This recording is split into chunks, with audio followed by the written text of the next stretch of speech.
It was like Deborah Winger and Richard Gere and Officer and a Gentleman. No, I just picture the guys out of, what's the Clint Eastwood one? Every Which Way But Yeah. Loose. When he's dinking the guy that Yes. you're the biker gang. No, Damo put the good thing on about Wes from Mad Max 2 and his little man lady, little lady boy with the blonde hair and the arseless chaps. Welcome to Born to Watch, where three old mates, an ex-video shop owner, an industry insider, and a black belt in 80s kung fu movies put their mastery to the test on movies that changed the world.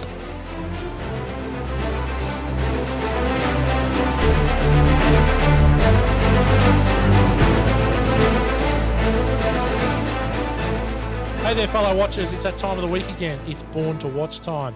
And of course, we're live from the Panic Room. And this week we are a trio again. The OG are back after Dan's sojourn into the US of A. But I'm sure we'll get to that a little bit later. Gow, with me as always, my loyal number two, never leaves me. How are you, mate? Great. Good evening, watchers. And glad to be back for this one. Going to be a great episode. Love this movie. Oh, Gow, premature adulation. Yeah, be careful. Well, we're out. But 84. What a cracking year. We'll get into that. It's one of the great years. Electric Boogaloo 2.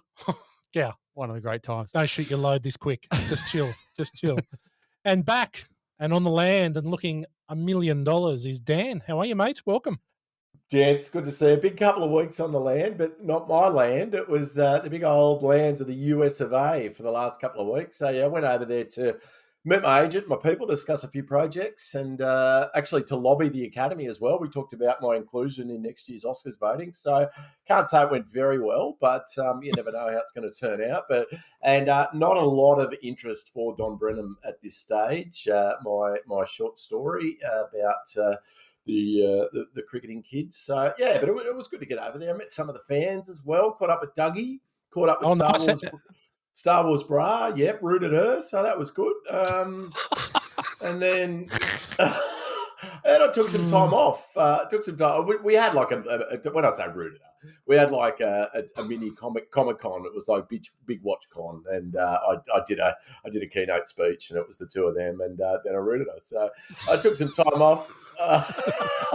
After that, it's the accent. Like you get over there, and they just love it. And I took some time off after that to explore the South, which I don't know about you guys, but I hadn't done any time in that area. So I flew into Washington, D.C., the freedom capital of the world, and got lit the fuck up there. And that proceeded to be the rinse and repeat for the next 10 days as we rode on big fuck off Harleys from Washington, D.C. all the way down to New Orleans. So, I mean, I can say with great insight that John Denver is not full of shit. The Rocky Mountains are spectacular, and the Shenandoah River is also good.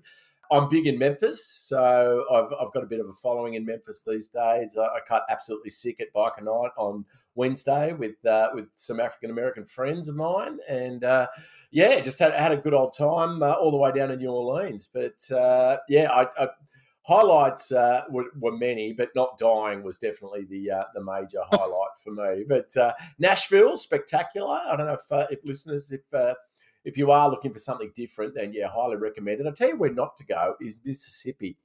That makes Gow. You know how on our travels we went to Regina in Saskatchewan. Yes. You know how you get over the you get through Alberta and over the Rocky Mountains, it's just flat as. Well, Mississippi is even flatter than Saskatchewan. You can watch your dog run away for 2 weeks. It is ridiculous. Really? Lots of cotton fields and a fairly boring ride on the back of a Harley. Doing 90, by the way, because I'm a bit of a TC. But it was, I had a great time. Ate so much shit food. It was brilliant. So much barbecue. Muscle Shoals, Alabama, the best fried chicken I've ever had in my life. Lots of good barbecue in Memphis. Went to Elvis's house. Checked out how that fat C lived, and he was quite a unit to say the least.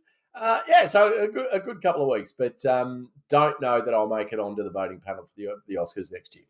That's a shame. I thought that you could take us with you on your coattails, Dan, but anyway, we'll just do it on our own as we're used to. And look, tonight we go on the hunt for Gozer, the Gozerian, as we give 1984's Ghostbusters the Born to Watch treatment.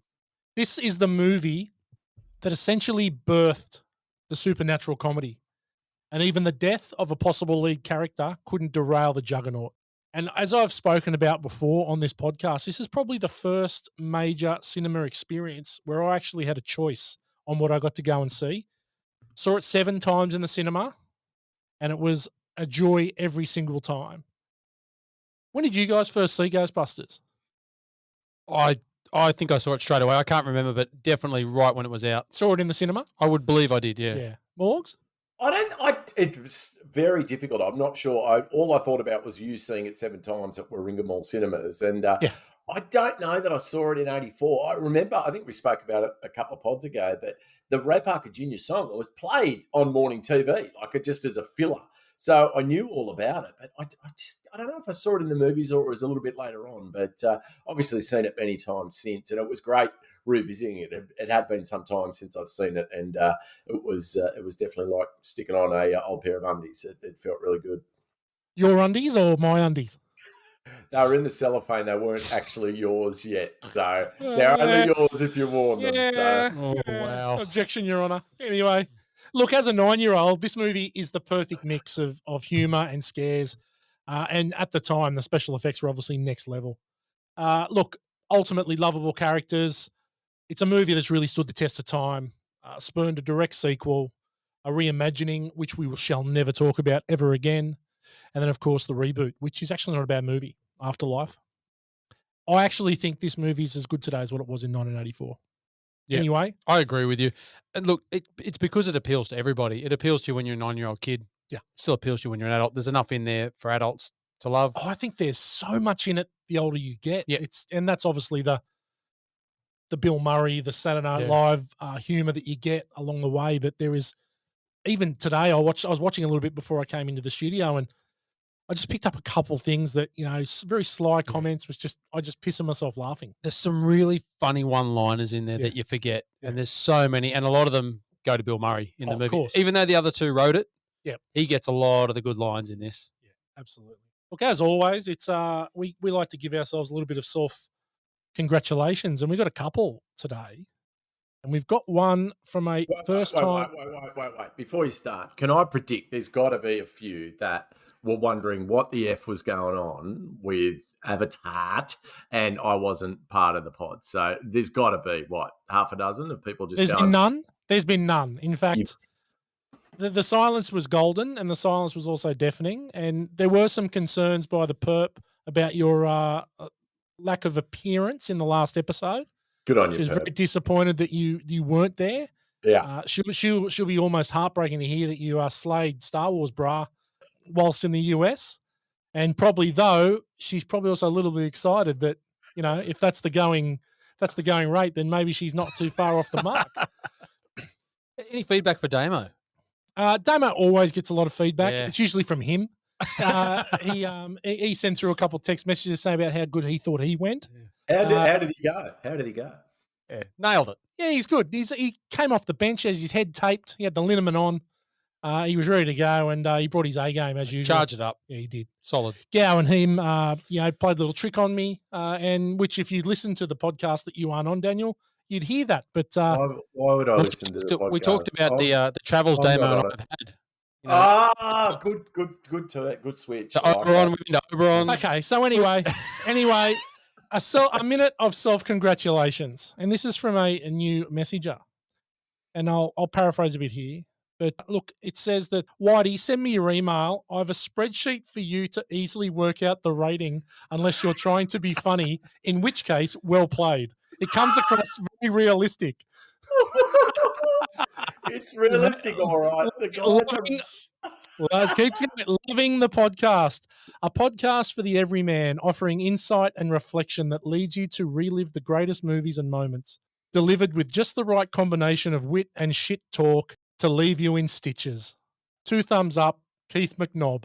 Oh, good on you. What a legend. Good on you, Keithy. Yeah, one of the great guys. One of the Champion. great guys. And hangs out a lot with a podcast appearance guy, Sloan Nixon. They're very good mates these days. The king. They are very tight. They are very tight. Sloan is the king these days, and he hangs out a lot with Keithy. So good on him. Good guy. Good blokes. We've also got another first-time messenger, and it's funny because he's actually just giving us a little bit of trivia. But I thought we'd mention him online because he's quite a nice fellow. Interesting fact about the YouTube guy who did the anti-aging in The Irishman. He did the same thing for Luke Skywalker at the end of season 2 of The Mandalorian.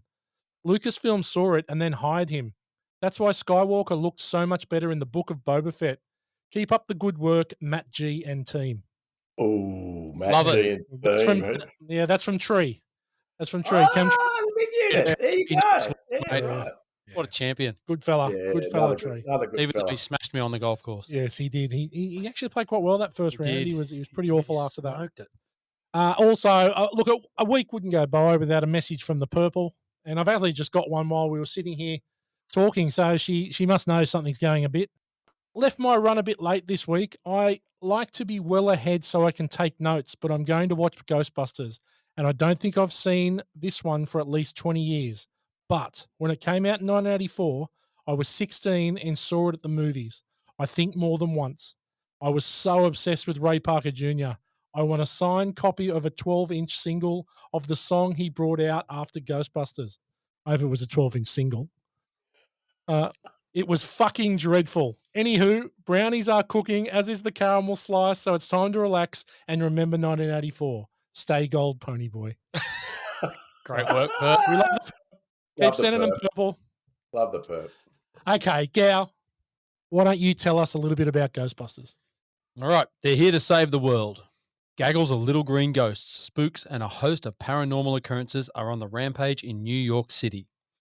Can anyone save the world from these supernatural creatures? Only 3 unemployed and enterprising university parapsychologists when they go into the Ghostbusters business.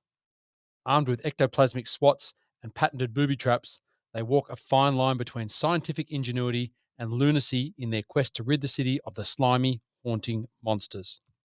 You don't need extrasensory perception to see why Ghostbusters is the world's most hilarious comedy, loved by critics, adults, and kids alike. Correct. It certainly is. Straight off the cover. Absolutely. Yeah. Look, and it was funny. Last week we talked about the trailers, and there was a bit of concern that the trailers might have been taking up a bit too much time. I actually had the joy of spending some time last week with a OG fan, one of our top 5 fans, Johnny Bull. He was up on the Gold Coast. He was up on the Gold Coast. He actually came to my place for dinner. We had a bit of a chat, and he said, if you cut the trailers, I'm out. So trailers are staying. Trailers are staying. Johnny put his foot down. He did. Johnny put his foot down. It was great to see the man, and he's spreading the word of Born to Watch.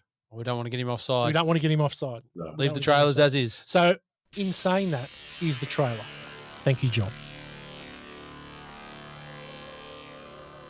Ghosts.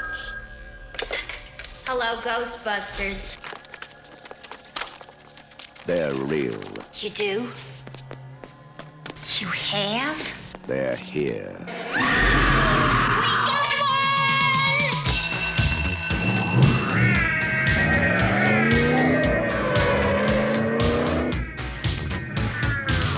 Ghostbusters. Hey, anybody see a ghost? They catch the ghost that won't stay dead. Ghostbusters! They're armed.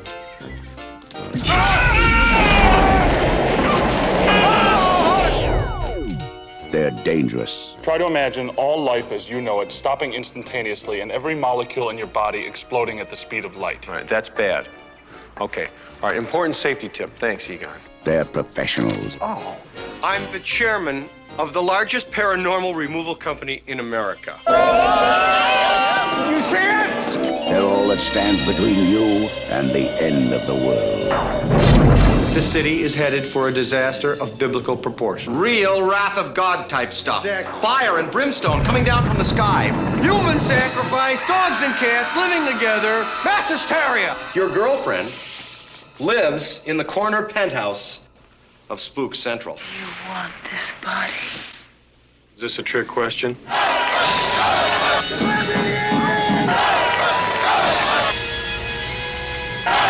Got your stick? Hold! Beat him up! Smoke it! Make him hard! Ready!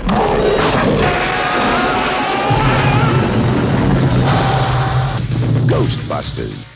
Starring Bill Murray, Dan Aykroyd, Sigourney Weaver, Harold Ramis, Rick Moranis.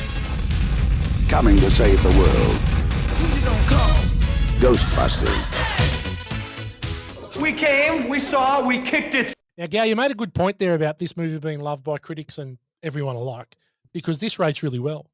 IMDb has this at 7.8 out of 10. And holy shit, we're on it again. It's certified fresh on the wonderful tomato meter that we don't really know what it is at 97%. Is that our highest? It's one of them, yeah. It's right up there. That's high. That's high, man. And an 88% audience score. So that tomato meter is critics. So it's really high. Gal, why don't you tell us a bit about the cast? Here we go. Bill Murray. Legend. Bill Murray, yeah, legend. Started off his career. He actually worked as a caddy when he was young, putting himself through school. Him and his brothers or his siblings. But then he ended up dropping out of school, and he was actually in a pre-med, but dropped out due to marijuana possession. Can't believe that. But then he joined National Lampoon Radio Hour with Dan Aykroyd and Gilda Radner and John Belushi, and those three ended up starting on Saturday Night Live. And he didn't join them originally. He went on Saturday Night Live with Howard Cosell in 1975, but that failed, and then he got his start on Saturday Night Live, which all of them did, and they went through that, and then they started in the movie. So his first movie was Meatballs. Yeah. Now, I was a massive fan. You're a big Meatballs guy. Well, I'm a massive fan of Bill Murray. Yeah. But Meatballs was an awesome movie. Played Tripper in that movie. Then into Caddyshack. That is one of the greatest movies ever made. Awesome. Yeah. Can't be far away on Born to Watch. No, we've got to get that out there.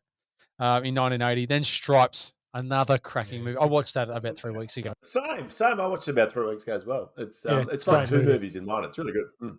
Yeah, it is sort of got those two parts, right? Yeah. But yeah, into that. Then in Tootsie, then Ghostbusters in 84 with the whole team, which really threw them out there. Yeah, that was really where they hit their straps.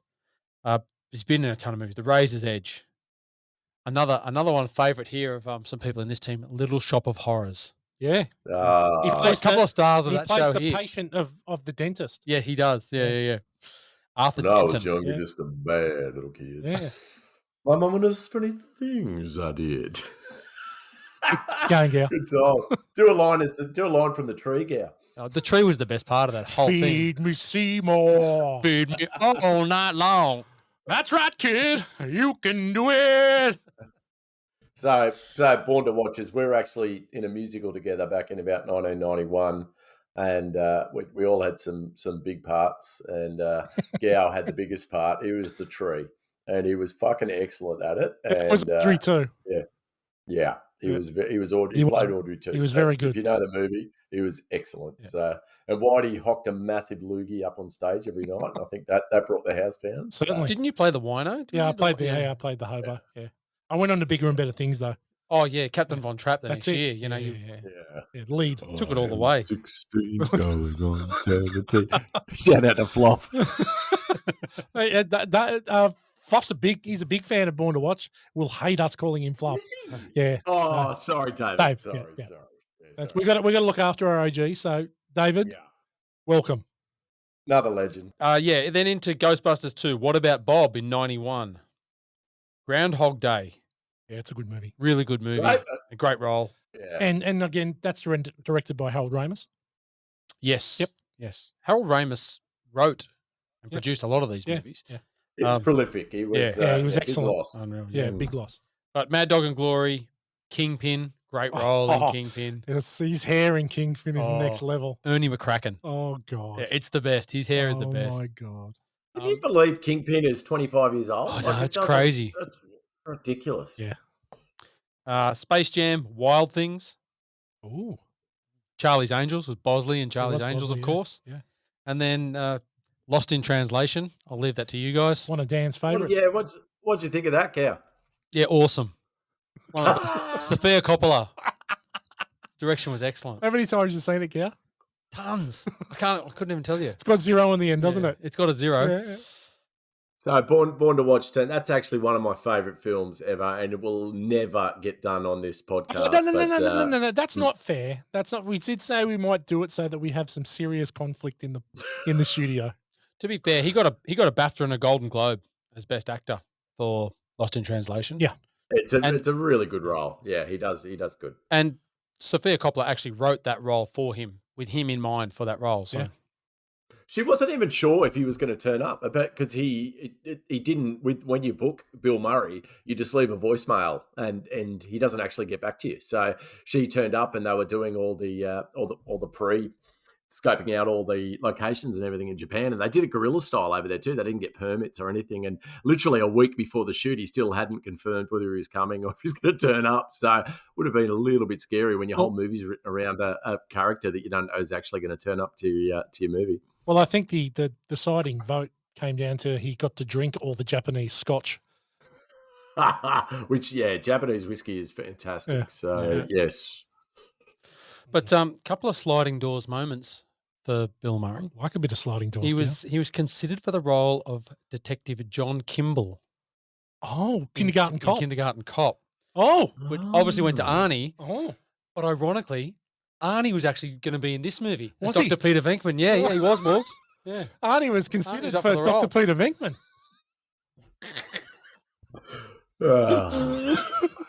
I'll continue. I'll listen a bit harder so that I don't make that mistake twice. You did in the one fucking podcast. I think the remake of Kindergarten Cop 2 is about to drop, isn't it? Oh, really? Yeah, it's in pre-production, I The believe. first one's amazing. Yeah. It's so good. Yeah. But but anyway, also Ghostbusters was originally intended, that role of Peter Venkman was intended for John Belushi Yeah. until he unfortunately passed away. Yep. And also Michael Keaton was up for that role, and he actually turned down both Venkman and Spengler. Didn't do them. Keaton did. Yeah, Right, turned them okay. down. Wow. Yeah. So, but John Belushi sort of got the star in the movie anyway, Well, yes. because they based Slimer on John Belushi. Well, they believe that. So Yeah. Dan Aykroyd referred him to Slimer because that they based on his eating Yeah, in definitely. National Lampoon's Yeah.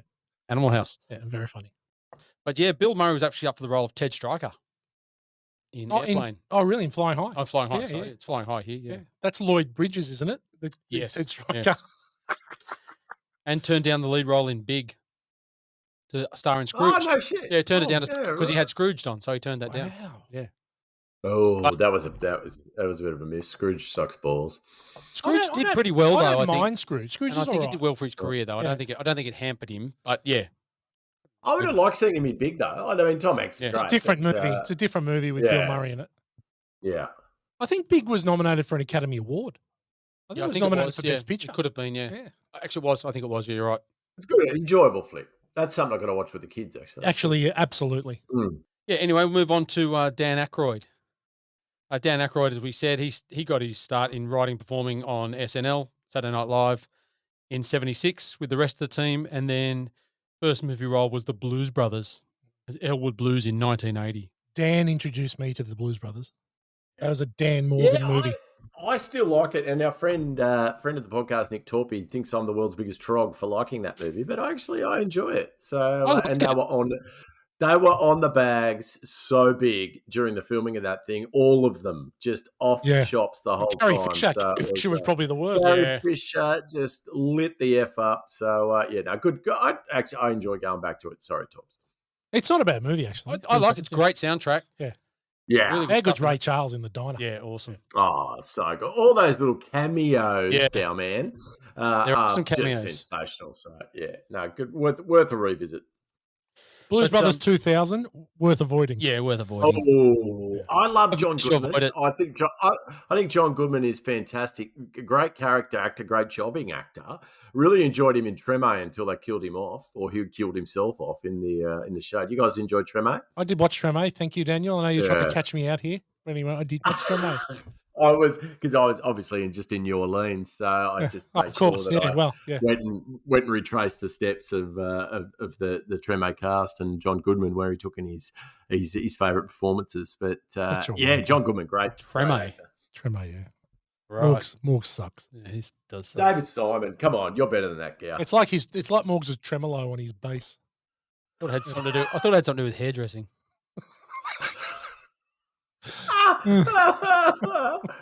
It's Tresemme.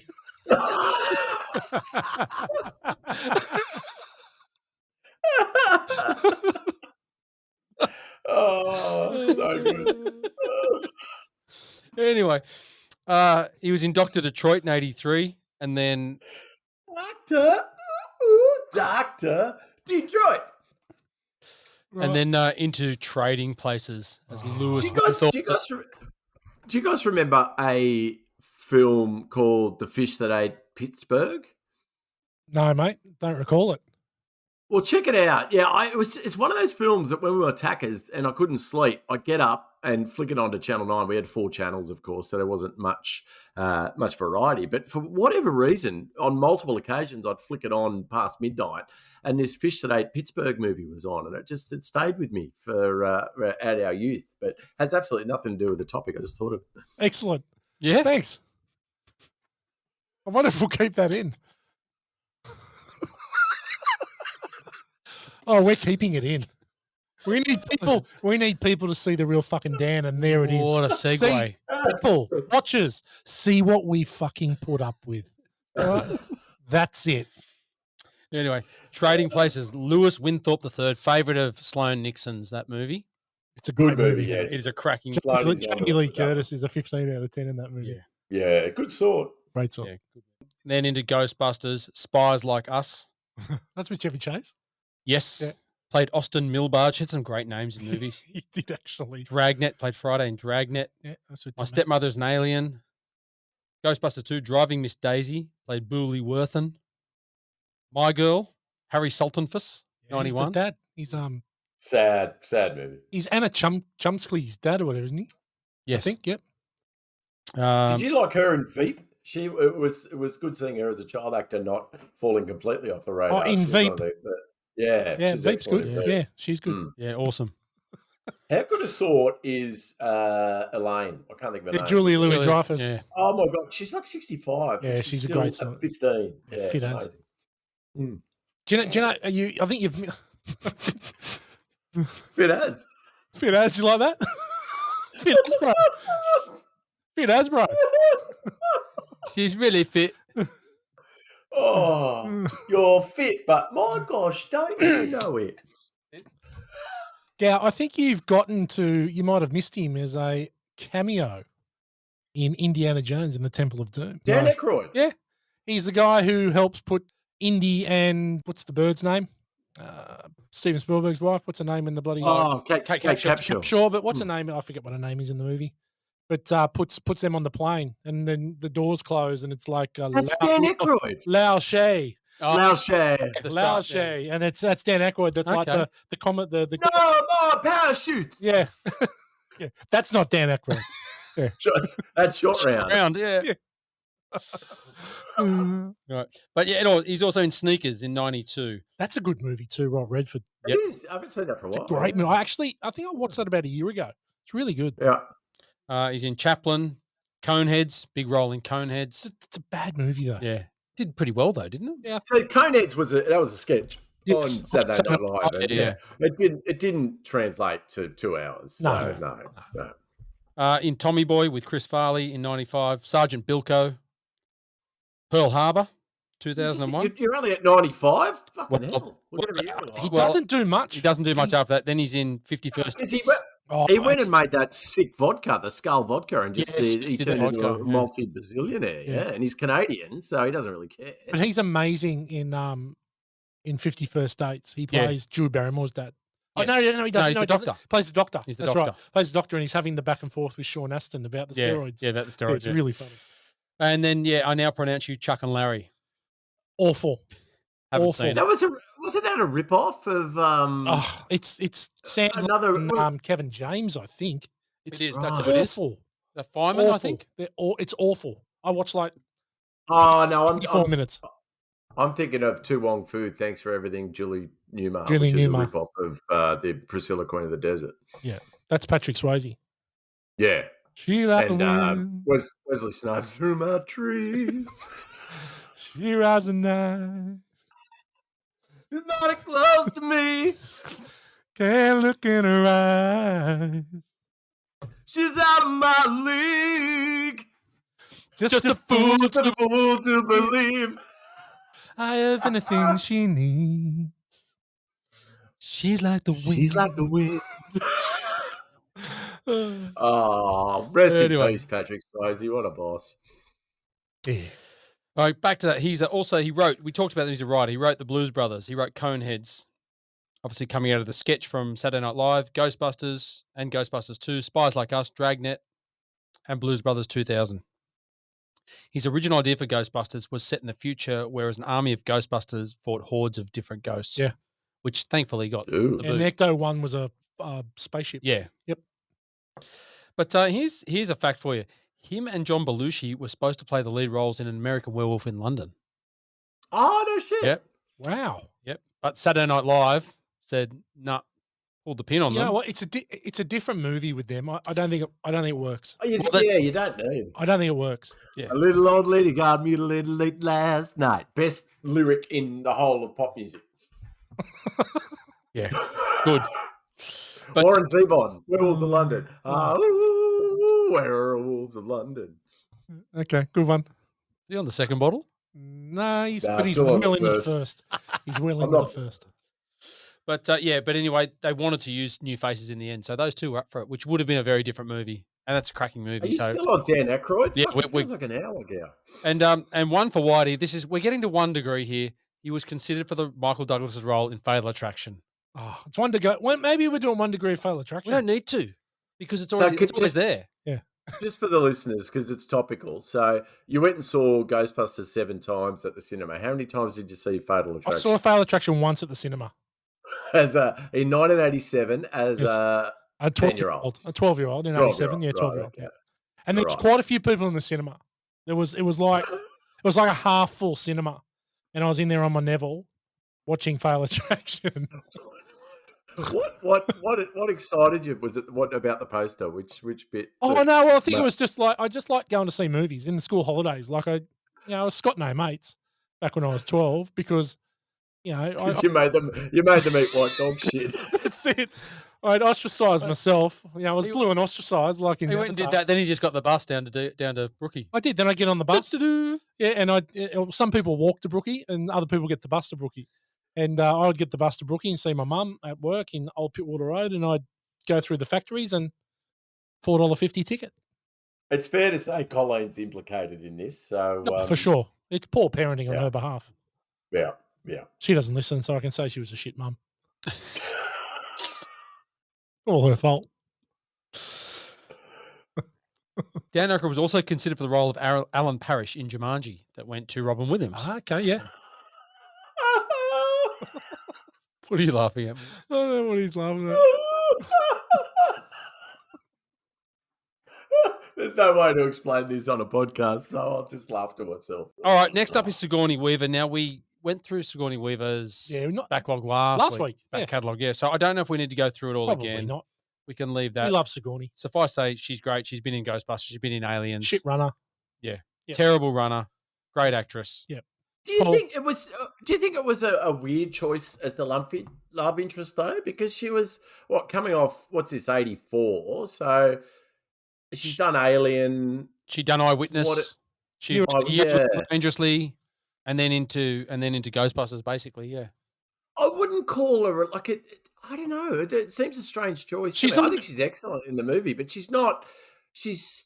I don't know. As a love interest, there must have been a lot of actors. Oh, for sure. That were clamoring for this role, and it just seems a bit of a strange one. I think she's probably one of my favorite female actors. And we all know that probably my favorite movie she's the lead in. So I just thought this one, looking back at it, was like, okay, that's different.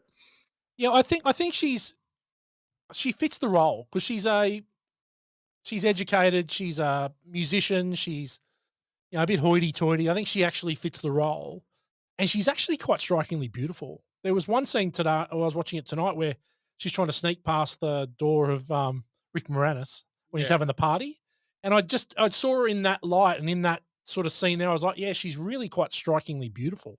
And there's some other times where you sort of go, oh, I don't see it, but I agree, Morgs. It's a bit odd. She's an odd She's cast. such a strong character in other films. Yes. Like iconic roles like Alien, obviously 78, and then moving through, and Aliens, of course, and all the rest of the Alien movies, which tapered off a little bit, unfortunately. But yeah, she's like a Ridley Scott obviously made her a gender bending lead action hero, which was so gender bending is the wrong term, but made it instead of an action hero at the time, it was a female lead for sure. action hero, which was very different at the time. So yeah, for me, it was looking back at it now, going, okay, that was thinking about the casting and thinking when I'm in the casting, I don't know that I would have come up with the same choice.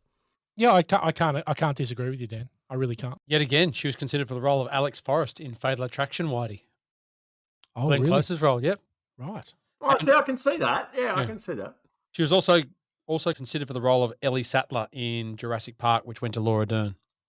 Oh, the second most knock-kneed actor. I actually, I remember. I actually think the movie. Yeah, I do remember that. Oh, but you can't unsee it. Once I've enlightened you, you just watch every role and see. I actually they're slapping together. I actually think Jurassic Park's better with Sigourney Weaver in it instead of Laura Dern. I think Sigourney Weaver would make the movie better. Yeah, I don't disagree with that. On to Harold Ramis. Got his start in comedy as Playboy's magazine joke editor and reviewer. Then started. What a job! Yeah, what a fucking job. How do you get that job? I don't know. Yeah, that's it. He's lucked into that one. Do you work at the mansion if you're did all the editorial staff work in the grotto? Like just take their lappies down or take their desk. Massive. It's essentially you're the trough boy in the mansion. I reckon that's what his role would be. Could you imagine Harold Ramis as the trough boy? You could. I can see it. R.I.P. and mate, you're a legend, but I could see you as a trough boy. I'm just picturing John Belushi and John Candy just going to town on him as the trough boy. Like, probably a bit of Dyer. Oh, definitely from Candy. Definitely from Candy. There's not much fibre in that diet. He's DEFCON 3.5, 26 hours a day, John Candy. He's 8 seconds from shitting himself every minute of the day. Continue. Another legend, R.I.P. So he was also in Second City, SCTV, with John Belushi, Gilda Radner, and Bill Murray. And by 76, he was a head writer and regular. That was in Chicago. So there were a lot of contemporary actors came out of that as well. So it's quite a famous improv and performance troupe. So very well renowned. By 76, he was the head writer in SCTV, and his Hollywood debut came when he collaborated on the script for Animal House, which was produced by Ivan Reitman. Louie. Oh. It is different. Yeah. Louie. I watched Animal House recently. It's so good. Still hold up? I haven't watched it for probably 20 years. Holds up. I watched it a while ago. It's a good movie. Yeah. There's no flat spots. Karen Allen is quite good as the kind of wet blanket girlfriend, but she's excellent. Yeah, really, really good flick. We should do that on the pod. That's we can do that. Yeah, we'll do that for sure. Knuckleheads would enjoy. So anyway, look, very similar career. Stripes, Ghostbusters 2, Groundhog Day, Airheads in 94. As Good as It Gets. He was Dr. Betts in As Good as It Gets. Yeah, with Jack Nicholson and Helen Hunt. Yep. He was in Knocked Up. He played Seth Rogen's dad. Yeah, that was really good. He was like smoking weed. Yeah, that's right.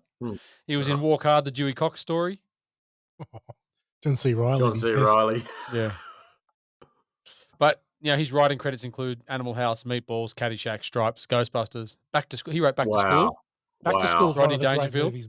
Yeah. Armed and Dangerous with John Candy. Caddyshack 2, Ghostbusters 2, Groundhog Day. He wrote. And he wrote Analyze. He did a screenplay for Analyze This.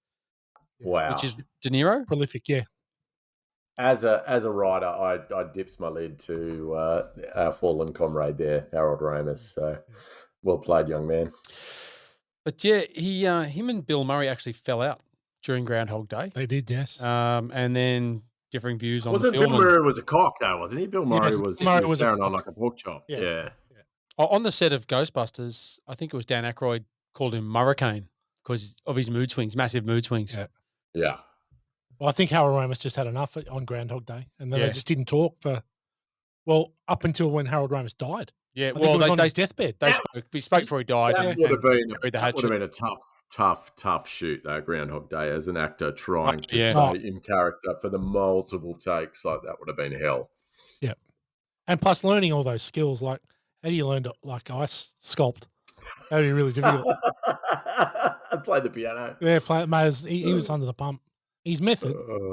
Andy McDowell, that's interesting. How old would she be? Similar age to Sigourney? She could have almost been Dana Barrett in Ghostbusters. She's probably a bit younger than Sigourney. Yeah, I was maybe thinking a bit like younger. She'd 10 years before her, wouldn't she? Yeah, maybe. Yeah, Yeah, maybe not 10 maybe, years, but yeah. yeah. I'm thinking Andy McDowell in 4 Weddings and a Funeral. So That's sort of when 10 she years hit on. the. Yeah. That's when she hit the big time. Yep. Yeah, her daughter. You know, her daughter's the girl that is in Once Upon a Time in Hollywood that Yeah. offers to give Oh, Brad Pitt the really? blowy in the car. Oh, That's okay, Andy the young McDowell's girl. daughter. Yeah. Okay. Yeah, she's also in the Nice Guys. Yeah, she's the girl in the Nice Guys. Yep. Yeah, she's gorgeous. So Rick Moranis began his career as a radio DJ while he was still at high school, and then he started writing and producing his own show. Then he was in SCTV as well, Second City TV, which they all came out of. Won an Emmy for his character in there called Bob McKenzie. Now, I don't know that that's quite famous No, I in never the heard US of and it. Canada. Yeah, so He's a Barry's brother. but the character he played in Ghostbusters, Lewis Tully, was based on a similar character he played back in those days. But he was in the movie Strange Brew. That was his first movie. Ghostbusters, Brewster's Millions Yeah, Richard Pryor. with Richard Pryor, Little Shop of Horrors again, Seymour Krelborn, Spaceballs, obviously. Suddenly Seymour Suddenly Seymour is standing beside me. standing beside you. Ah, good times. He's Dark Helmet in Spaceballs. Yeah, One of the greats. good movie. One of the greats. I see your Schwartz is as big as mine. Oh, it's a great Mel movie. Brooks. Oh, Great movie. Mel Brooks, hats off. One of the greats. Yeah. But really, really famous movie, Honey, I Shrunk the Kids, which probably put him massively in the limelight. He was in Parenthood and The Flintstones. Yeah. Great movie. Barney Rubble. Parenthood. We should Barney do, Rubble. should do Parenthood on this. That's a good flick. Yeah. And he also did like Honey, I Shrunk. Yeah, there was a Listen, friend. he did all of them. There's a franchise, like 5 of them. Yeah. I watched the first couple with Isabel about 6 months ago. She loved them. You would have made a bit of freight off those. In the No, video he hasn't acted for ages. No, though. he gave it away. 91, his wife passed away. Yeah, that's right. And then he pretty much retired from Hollywood. He had 2 kids and then just grew disenchanted with it all and moved away. But he still did a lot of voiceover stuff. He did Brother Bear. He's done quite a lot of stuff in voiceovers, but not acted for a long, long time now. Another Father of the Year, like us. Exactly. That character, Lewis Tully, was actually written for John Candy. Oh. Yeah. Which I think that he's really good in this movie. It'd be a Rick big Moranis. dog. It'd be a big dog if it was John Candy, right? I think John Candy would have done really well in this role. I think he would have handled it. It would be a great role for him. I do really like Rick Moranis in this role. He's just so good. That the lines that he has, and a lot of that is ad-libbed. Yeah. And the whole thing in the apartment when they have the party, Mate. a lot of that is ad-libbed. When he says the guy comes in, he goes, "Yeah, this guy." Introduction. Like, and he's like, "Yeah, he's just gone into bankruptcy," and he's like, "Is there fucking a receivership?" He's like, "Shut up!" He's just giving away all the secrets. It's the best. But apparently, all the salmon. How good's the salmon? And then we should Oh, dance. God. Yeah, so that's all. But yeah, I thought that role was great. He's very good in it. Goobs, if you're listening, can you please explain to us why a salmon is a big ass? We can't. I've looked everywhere and I cannot for the life of me find out how you get to what about the salmon on that? It just like write in born to watch at myspace blah blah blah. Let us know why it's called a salmon. Thank you, Dan. Public service announcement. Sliding Doors was cast as Phil in City Slickers in 91. Oh. That role went to Daniel Which Stern. one was Phil? Sorry? Daniel Stern. Oh, Daniel Stern, right? Daniel Stern is outstanding. Outstanding. He knocks up Yeardley Smith. Yes, he does. Yeah. And Bruno Kirby's in it as well. Kirby, With, yeah. Bruno Kirby's great. he's good. He's He's really good. Really good. Yeah, but that's when his wife became ill, so he chose to pull out of the movie. So Daniel Stern replaced him in that role. Ah, right. Next up, we got Annie Potts. She's good. Is that Janine? That's Janine. It's Janine. Yeah. She's really good. Yeah. First movie was called Corvette Summer with Mark Hamill in 78. But she was in Ghostbusters, Crimes of Passion, Pretty in Pink in 86, Jumpin' Jack Flash. So Corvette Summer is the movie that Hamill filmed after Star Wars, and then he was in a car crash I think Oh, was maybe he? while filming that Yeah. movie or not long after that movie, which is why they had to do the scene in Empire Strikes Back where he gets hit by the Wampa because he had a massive scar on his face. They nearly couldn't be in Empire really? Strikes Back. Yeah. Okay. Yeah, there we go. Nice work. You're Bring in welcome. the heat. Yeah, I try. I've got to live up to you, Gow. It's hard. Just step back. Do my lane. So back in the Back box. the fuck up. Back in the box. What else? She was in Who's Harry Crumb? Was in Designing Women. Designing Women. I gotta say she's in Designing Women. Yeah.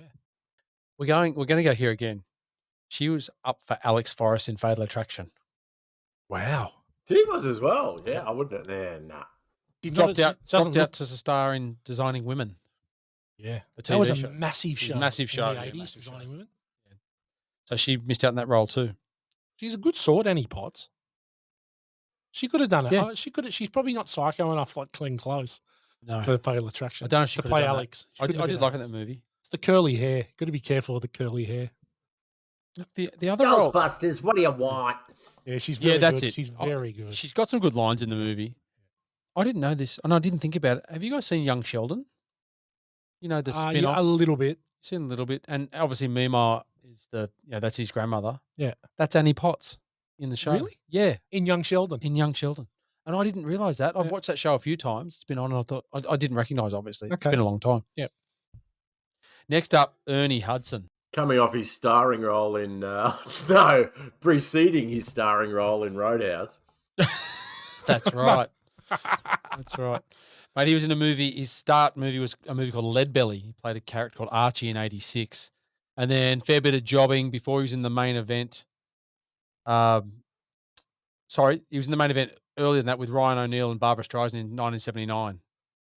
He didn't do much, Ernie Hudson, to be honest. No, he was in Two of a Kind with John Travolta and Olivia Newton-John. Yeah. 83.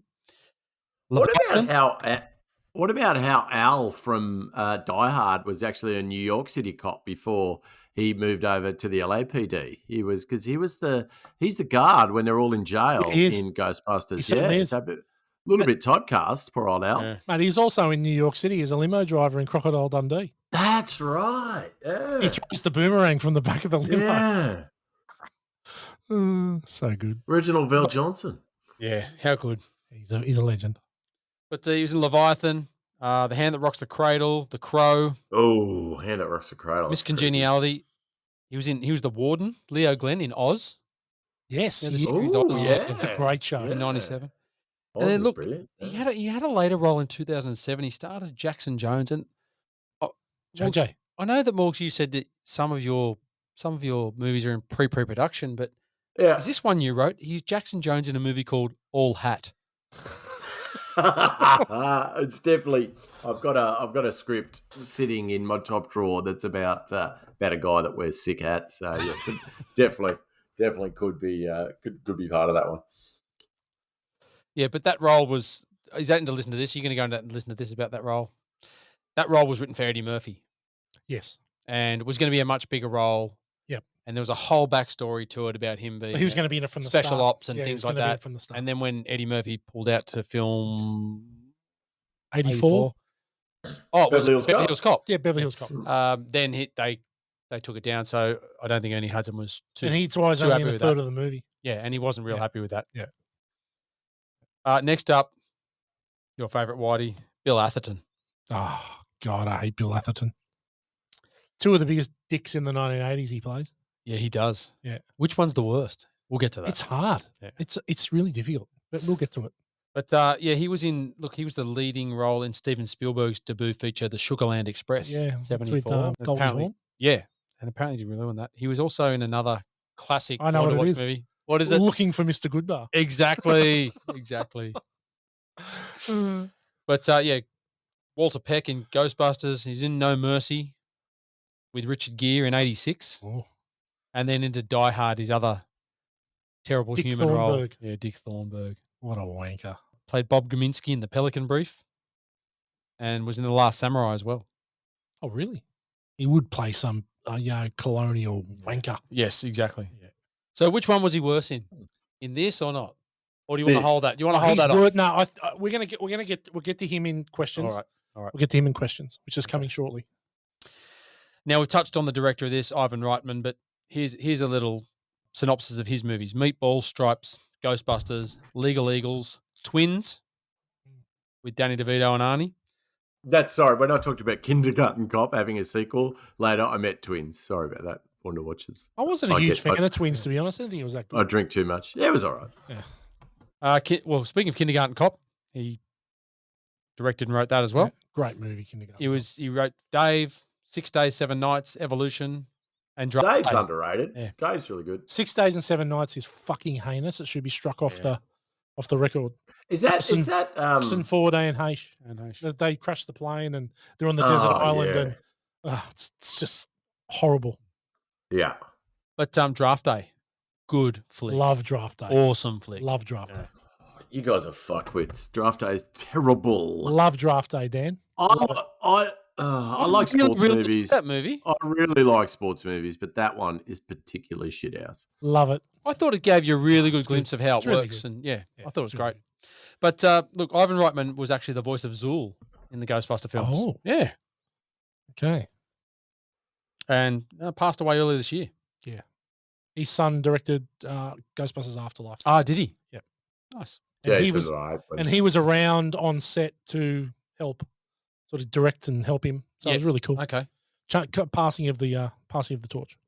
Nice. Well, let's get into the gross now. So this movie grossed $295.5 million Blockbuster. on a budget of $30 million. Opening weekend did $13.5 million.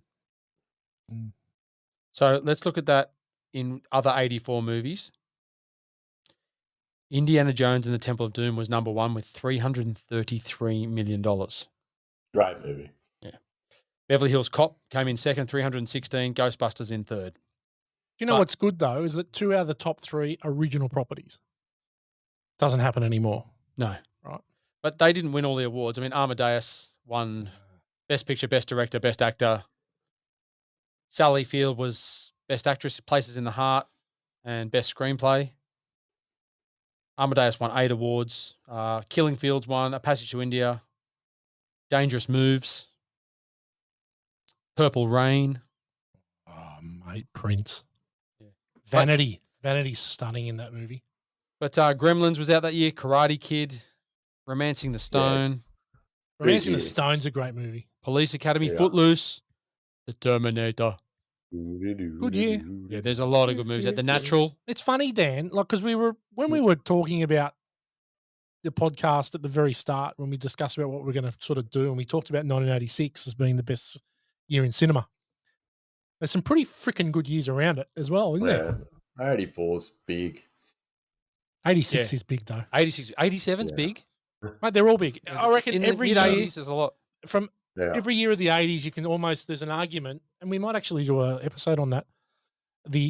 Every year in the 80s is an argument for the greatest year of all time. Yeah, we could go through the movies. Yeah. Certainly could. But 84, we were running around playing a lot of arcade games back then. Definitely. Down the Servo, down the BP. And Green Fisher Beret. Road. Yeah. Green Beret would have been all over Green Beret. Here's some ones that came out in 84. Super Punch-Out! Oh, I was playing that at your place the other week because you've got it on. I've got it on the game. It's great, so good. Great boxing game. 1942 came out. Bomb Jack, Frogger, Hypersport. Do you remember Hypersport? It's one of my favorite games of all time. You used to get the film canister. The film lid. The film would come in and you'd put it on your fingers and you can't see what we're doing. You can't tell because it's not a physical and you're not seeing us on video. Anybody that's ever played that game, but anyone that's played Hypersports knows that you slide your fingers over the buttons to run faster. Fizz the buttons. You fizz the button, fizzing like Kristen's old button. How's gone? Karateka. Oh, I had it on the Apple IIc. Yeah, Karateka's good. And Kung Fu Master. That's another good one. You had to hit all the porcelain pots and things like that. Yep. But arguably the biggest game that came out that year, and this is going to be controversial because someone here thinks they own it. Tetris. 166 lines. You can't still. point at yourself. You can't point at yourself, mate. 166 lines will never be beaten. You're the only person that's ever seen that, mate. You know what it is? He's seen it. Do you know who he is? Yep. He's Ant-Man in a fight. He's Ant-Man in a fight. In the dunnies, I just bashed a guy behind the dunnies. Where is he? I don't know. He's run off. but there's nothing wrong with you. You don't have any ripped clothes. Your knuckles are sweet. Nah, bashed him. That's you on Tetris, right? That is you on Tetris. 166 lines. I can't believe you doubt me. I'm the Tetris master. It's just outright lies. There, I said my piece. How's your mum? What's that from, Whitey? God, I don't know what that's from. You don't know where that's from? No. Jerry Maguire. Oh, the old swinging dick doesn't know. No, I don't know. I'm sorry. All right, top albums. What do you reckon? 84. Oh. Thriller? Top songs anyway. Thriller? That's year before 83. Year before 83. Oh, well, Footloose? Nope. Yes. Sorry. Van Halen, 84. Jump. Yeah. Yeah. Hello. Oh, Lionel. Is it me Lionel. looking for? Nice. But the top one was Prince. Purple Rain. Oh, Party Like It's 1999? No. When Doves Cry. Oh. Yeah. One of the greatest ever Prince song. Dun, dun, dun, dun, dun, dun, dun, dun, dun. Dun, dun, dun, dun. Dun, dun, dun, dun, dun. Will. Tina Turner. I'm braced in a kiss. Animals strike curious poses. Okay, You feel the heat between me, and how can we just keep standing alone in a world that's so cold? It's so cold. Maybe I'm just too demanding. Maybe I'm just like mother, too bold. Maybe I'm just like my mother. You never satisfied. satisfied. Why can't we scream at each other? This is what it sounds like when the doves cry. I reckon I got 40% of the words right in that. Yeah, but that's all right. That's all right. The feeling was there. Yeah. Tina Turner. Which one, boys? Come on. It's not simply the best. Nope. No. There's another one. I don't know. I'm going to blow up when you tell me. What's love got to do with it, mate? That song was massive. Huge. Yeah. Good movie too. The bot was Bruce Springsteen was 1984, wasn't he? With Born in the USA, was that 84? Or was that 85? Baby, you were born to wood. No, Bruce had Dancing in the Dark in 84. Yeah. I get up in the morning. But just some other crackers. Some other crackers. I just called to say I love you, Stevie Wonder. Oh, I just called to say I love you. Yeah, that's so. Here's one for you to sing, Morgs. Yeah. Thompson Twins. shout. No, Hold Me Now. Oh. That's Tears for Fears. Oh, it is too. Hold me now. Hold me in your arms. Oh. Stay with me. Oh, won't you stay with me? That was. Hang on. All the folks must have done something in 84 as well. Gav. What about? Hey, you get into my car. You admit that's 85, Billy Ocean. Oh, Yeah. God. Is there any Billy Ocean? Caribbean Queen. We were sharing the same dreams. Hit the notes. Yeah, we're in different keys, but that's all right. That's all right. Duran. Oh, Which yeah. one? Was it Rio or View to a Kill. The Reflex. Hungry Like. Reflex. Back. You know what I was explaining to our friend M. Head the other day? He didn't know what Frankie Goes to Hollywood Relax was about. Relax, don't do it when you want to do it. Relax, don't do it when you want to come. Yeah. When you want to come. Yeah. Your words are better. That's the words. Is it? Yeah. Let's move on. Well done, Gal. You've crushed it again. It's time for question time. We're finally there. We're through the first 10% of the podcast, and we're an hour in. Okay, question time. And we touched on this briefly before. What is the fucking go with Walter Peck? Is he the biggest dickhead ever in movies? Now, he plays two of the worst people in the 80s in cinema. Who's worse, Walter Peck or Dick Thornburg?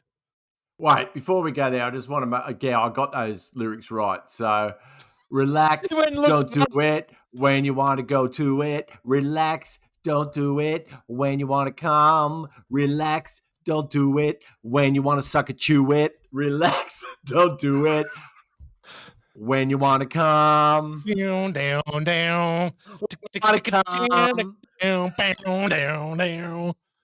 Yeah. Okay, so Walter Peck, Dick Thornburg. Who's the biggest dickhead? And is Walter Peck the biggest dickhead in movies? Yeah, he's pretty bad. He's got a lot of clout in this movie too. He just comes in and says, "I want to see it," and then comes back and says, "Shut it down." Yeah, I don't understand. EPA. Yeah, I don't understand where he gets his power from. Yeah. Well, he's got his warrant or whatever he's got. He's excellent. He is excellent in this movie. Like, he brings a whole heap of rage. He's an absolutely necessary character to have that. 100% he is. So yeah, I think he's fantastic. I mean, but it sounds like he struggled with it his whole life afterwards, because people used to abuse the shit out of him in the street, because a lot of our American friends can't tell the difference between acting and not acting. Yeah. So yeah, shout out to Star Wars for more. Okay, so are we saying? I'm saying yes. I think he's the biggest dickhead. He's the worst. Yeah, hate him. He's worse than his character in Die Hard for sure. Yes, absolutely. Okay, so next question: is Peter Venkman just a shonky secondhand car salesman? Yes. Doesn't do well. Like, what about at the start when he's just rigging the card game? It's it's the best. It's so bad, isn't it? It's so good. Who was the female actor that is the college student that in that scene? She has a very familiar face. Yeah, her name's Jenny Runyon. She's not been in a heap of stuff. No, she's been in a couple of things. I can't tell you off the top of my head, but yeah. She just looks like the quintessential 80s dream girl. Absolutely. Yeah, she does. Yeah, you're probably just seeing it because you've seen the movie 100 times. But must be it, yeah. Okay. So we agree, yeah, he's dodgy. Yeah, it's obvious. There's not a lot of substance to that character, and it sounds like Bill Murray ad-libbed a ton of his lines as well. He did. So a lot of it was ad-libbed. He's very good, though. Really good. Yeah. There's not a huge different shade to that performance to a lot of other Bill Murray movies. He doesn't really take no for an answer, does he? No, he doesn't. No. Yeah. But does Bill Murray play Bill Murray? Is he like Tom Cruise? I would think in a lot of his early movies he's like that. Yeah. Apart from Carl Spackler. Yeah, but he's just an extreme version of Bill Murray, I think. Yeah, maybe. Yeah. But it's interesting because we mentioned this before the show, and I've been thinking about it. Like, if you look at his roles, all his Wes Anderson characters, that's not Bill Murray. Like, he's definitely there's some excellent. He definitely puts a lot more into character than you would see in this. I think that there's probably two styles of Bill Murray movie: one where he just plays Bill Murray, and one where he actually gets involved in the character. But Lost in Translation being a very, very special movie to me. I think that it's hard for me to say that he's a shit actor, but there's definitely two. I don't think he's a shit actor. It's definitely a cracking movie. Styles. Okay. Well, okay. Last question: is the theme song by Ray Parker Jr. the greatest movie theme song of all time? Now, here's a couple to compare with. Yep, that's what we need. Okay. She's like the wind. Yeah. Okay. Come on. She's like the wind. Okay. Jamaica. Okay. Ooh, I want to take you to Bermuda, Bahamas. Okay. So there's Kokomo. There's She's Like the Wind. There's also I've Had the Time of My Life from Dirty Dancing. There's Slice of Heaven from Foot Rot Flats. Oh, yeah. Well, love it. And you know when I saw Slice of Heaven? It was on the cinema screen before I saw Fatal Attraction. I saw the film clip for Slice of Heaven before I saw Fatal Attraction. It was a preview for Foot Rot Flats, the movie. I can't tell you where I watched Ghostbusters, but I know I saw Foot Rot Flats in Manly Warringah Rugby League Club. Because my nan used to take us down. We used to go to French's Forest and get the bus down, and she'd take us to the midday movie, and it was Foot Rot Flats. Nice. Up in the foyer. Up in the auditorium, where we saw Midnight Oil. Yes, up there. Stole a lot of piss from that joint. I don't think you can. I think it's Dave Dobbin. I don't think. I'm not done yet. Danger Zone, Top Gun. Oh, Danger Zone. Kenny Loggins. Yeah. All right. Caddyshack. I Will Always Love You, Bodyguard, Staying Alive, Saturday Night Fever, Big one. and one that's more modern, Lose Yourself, 8 Mile. Yeah, good song. Love that song. I don't know, like most successful, Ray. That Ghostbusters song must be close to the most. I think it's got to be the most. What's the most ubiquitous for our life, though? I think it'd be hard to argue against Slice of Heaven, Dave Dobbin. Like, I agree, it's probably not the most famous globally, but for us, the da da da da da is pretty. It's pretty central to our lives. It's the third greatest thing to come out of New Zealand, Slice of Heaven. What's the first two? Yeah, I don't know them because you never know the first two things. So it's got to be the third best thing to ever come out of New Zealand. New Zealand is the easiest flag to gather when you're a young buck traveling around the world. Yeah. All right. So finally, we've made it. You just literally you tap them on the head and their undies fall off. Oh no, I've got a travel story. Yeah. Well, probably not for this podcast. Anyway, we finally made it to the categories. The good, the bad, the ugly, where we talk about the good things that we liked about the movie, the stuff that we didn't like so much about the movie, and the things that are downright ugly. Morgs, we're going to start with you. What do you got for good, mate? I think Rick Moranis.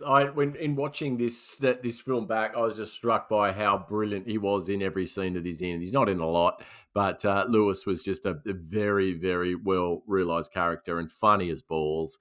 And I enjoyed every scene that he was in. So yeah, Rick Moranis for me was the surprise pack. And probably haven't seen this film in its entirety in at least a decade, and really enjoyed Rick Moranis' take on Lewis. So that's my good. I agree, Morgs. I really liked his role in this movie when I rewatched it the other night. He's just so funny. His lines are so good. But for me, my favourite or my good was the whole first scene when they go to the library. It's amazing. Just when they go in, the whimsical music, the piano music, when they go downstairs and they talk to each other and then they go back and they have a conversation and they walk forward again. And just the way their chemistry is so good. Yeah. And then they get shushed and then they walk back around and then the ghost, lights, flicks the hair back and the lights come on. And from that point, I remember just going, I'm in. I'm into this movie. Cool. I remember every single 7 times that I saw this movie, every single one of the 7 times I saw it, when the ghost turns up and screams at them, the whole cinema shit themselves. And then the music comes on and then you're just like, you're invested. And they're bolting down the We'll get back to you. Yeah. That was your plan? Get her? It's brilliant. It's a great start to the movie. It's so good. A symmetrical book stack. Yeah. Yeah. They thought about that on the spot. That was an Ivan Reitman. He goes, "Why don't we just stack the books in a straight line?" But see, and Bill Murray gets all the good deadpan one-liners, but the other two are just so good because they're straight characters. Just the two they play are so good. Yeah, they are great. They are very good. That's a good call. Yep, that first scene is excellent. Well played. Okay, I've got a couple quick ones. I think the cast in general is amazing. Everyone is so well cast. They're brilliant. New York, and we'll get to New York later on in the podcast, but New York is amazing. The Firehouse is next level. Love it. Yeah. Would love to own that Firehouse. It'd be amazing. Still there, I believe. Yeah, we'll get to that in. I think we'll get to that in listen to this. Yep. Ecto 1, and I've got a question here. Is it the greatest movie car of all time? You got the Batmobile, the Interceptor, Bond's Aston Martin. There's been some iconic cars. I've got a model of the Ecto 1 at home. I think Mad cool. Max's Interceptor I think the Interceptor. Yeah. Luke's Speeder. Star Wars. I had one of those when I was a kid. Yeah, I got one of them. They're very good. I also love the first meeting. Well, not the first meeting, but the first time Venkman goes to Dana Barrett's apartment. And he's walking around and he goes, "There's nothing went in there. That's the bedroom." He goes, "What a crime." Yeah. It is the best line in the movie. Okay. I love it every single time. He's got the best lines in the whole movie. We'll get to that, but he's got the best. Fuck, he's great. And then my favorite part of the whole movie is once the ghosts get blown out by Peck, the movie changes, and from then on it is like a roller coaster to the end, and it's great. But when they get let out when the mayor goes, "Well, what do you need from me?" and then the saving the day music starts, and they're driving, they're being in the motorcade, and they turn up, and it's like saving the day, and they get out and they're high fiving the. Yeah. I get tingles every time I watch it. I'm like, this is fucking awesome. you know, go Ghostbusters, and the whole crowd's like, Ghostbusters, Ghostbusters. How good is that? I was watching that scene with the road, Yeah. the caves in and stuff. That was, I mean, it's obviously no CGI in that. That was very, very well done. Yeah, it was really good, wasn't it? Yeah. Yeah. Okay. Well, Can I segue into Please. the bad there? Have we Go done for it. with good? Yeah, we're done with good. Because my bad is there. And I noticed when I watched it, when the crowd's there, and there's the one guy, all right. But there's the Secret Service or whatever they are that are Yes, standing there. yeah. There's like 5 or 6 guys in matching long tan overcoats and huge aviators, and all talking their walkie-talkie at the same time. And it just looks so bad. Like it's like what you'd wear if you went to a party. Yeah. If you're going, I'm going to go as a secret agent. Yeah. And I remember looking at it the other night, just going, oh, it just looks out of place. Yeah, a little bit. Yeah, I can hear that. I can see that. Yeah, once I saw it, I was like, oh, they just look like actors. It's hard to They look unsee. like they've been stuck there. Yeah. What about you, Morgs? Got anything? What I found really confronting was when Dana Barrett she comes back to her apartment, she's sitting in the armchair, and the arms come out and grab her. I thought that was the rest of the movie. It was although it was made for adults, the movie, but it's obviously quite kiddie friendly. But that was a really confronting scene, and the way that they did it, and obviously no CGI again, but it was just arms coming out and grabbing her. I was struck by I was thinking, I could probably show this movie to my kids, and I was like, oh no. My 6-year-old would have nightmares for 10 years if she saw that. So it was, I thought that it was a little bit off tone for the movie. I don't know how else you do it. Like, obviously, that's a central part of the movie and the plot, but it just seemed really full on watching it back today. Yeah. I've got one. Actually, I can't even talk about the effects because it's 1984, and for the time they were groundbreaking. But you can just pretty much when the dog runs across the street chasing Lewis Tully. They didn't quite get the gait of the dog right. Yes. Like, its arms and its forelegs and hind legs were not synced. Yeah, it's very harsh retrospect. But it is very harsh. So, but the one thing that I noticed tonight was when they turn up in that motorcade and they get out, and there's all the crowd there, and there's people there with placards, and it's like, repent because God's coming. The placards are all written by the same person. The handwriting is all the same, and they are all spankingly brand new, right? Yeah, and that's where the secret agent. So I reckon it's like they ran out of budget. They went, right, we'll just pull this together here. Yeah. But that's the only thing I just sort of chuckled tonight. I go, oh well, there's a bad. But I have nothing for ugly. Not ugly. What about you, Morgan? One thing. So, and it's more of my own personal take on this, but Sigourney Weaver, Rick Moranis as Dana and Lewis, when they come to inside, like after they've defeated Gozer, and they come to inside the burnt terracotta dogs, and that they're stuck in there, and they're actually getting their hands to break out. I would just die of claustrophobia. Like, you wake up, you don't know where you are. You're inside a burnt terracotta dog thing. Like, that was just it makes me sick now, like thinking about the claustrophobia of it. Like, no, sorry, you will not survive. It smells like burnt dog hair. I'm sorry. Okay, so she's a dog. Look, I have nothing for ugly. In fact, I could almost say this movie is flawless for the time. I think it is. I think the uglies were picking on a pretty nitpicky. Yeah. Oh, of course. This is almost a perfect film. Let's go on to listen to this. We'll start with you, Gal. You got anything for listen to this?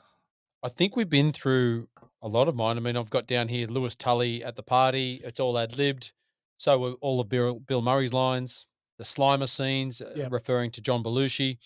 One here is the highest grossing comedy of all time. This was until Home Alone in 1990. Wow. Okay.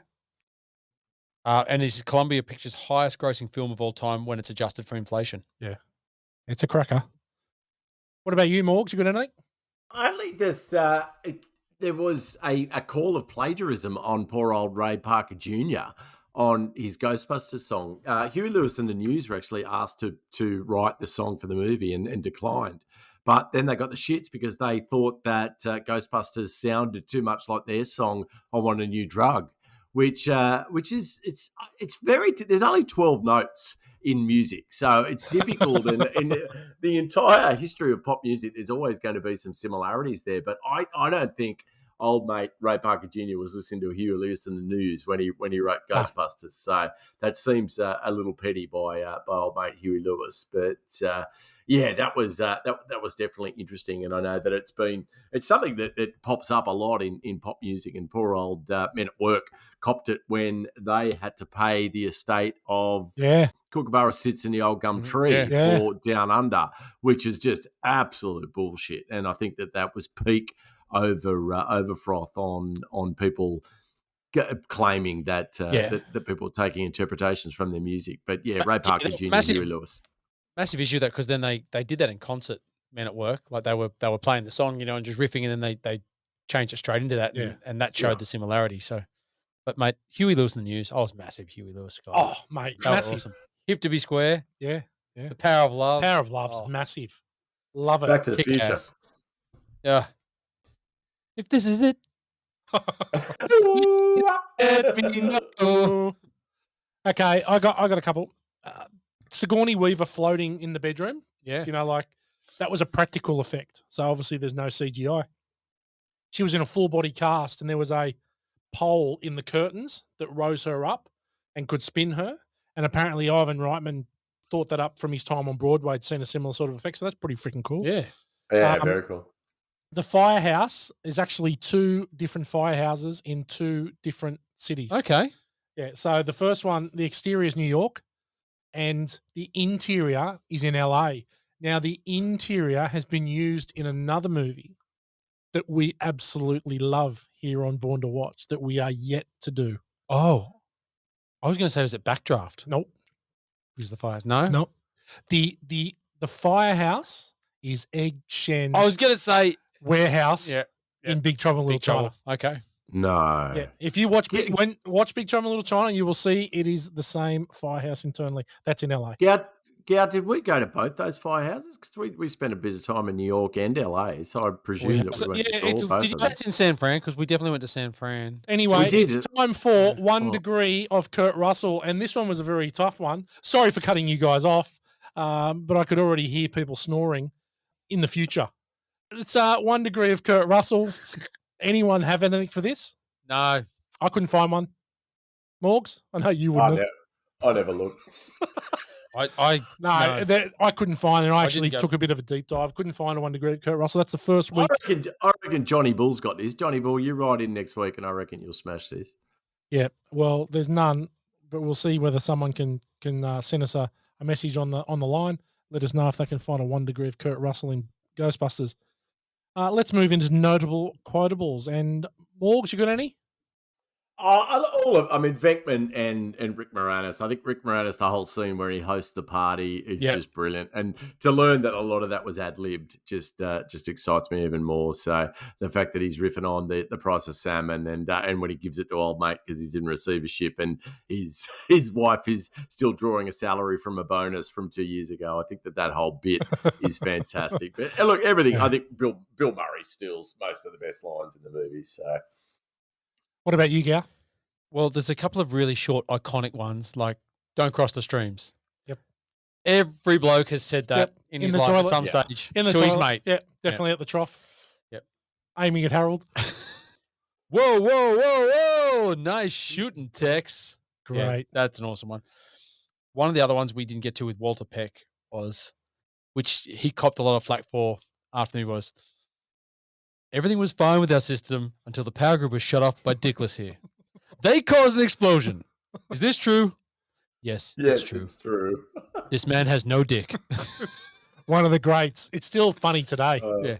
And apparently, we talked about him copping flack before. Apparently, he's had busloads of tourists going past going, "Hey, Dickless!" Poor bloke. Yeah. And in a similar vein there, it's that you didn't say the magic word. Yeah. It's please. Look, the other one I had was the mayor's office one. Yep. It's so good. Lenny. But he's like, "What do you mean biblical?" Yeah. What he means is Old Testament, Mr. Mayor. Real wrath of God type stuff. Exactly. Fire and brimstone coming down from the skies. Rivers and seas boiling. 40 years of darkness. Earthquakes, volcanoes. The dead rising from the grave. Human sacrifice. Dogs and cats living together. Mass hysteria. It's so good. I love at the end there. It's like, and then Bill Murray, but Lenny, you would have saved the lives of millions of registered voters. And you see the mayor just smile, and he's going to get this guy out of here. And you just see him go, no. Yeah, I love Raymond Stantz quote actually at the very start. He goes, personally, I like the university. They gave us money and facilities. We didn't have to produce anything. You've never been out of college. You don't know what it's like out there. I've worked in the private sector. They expect results.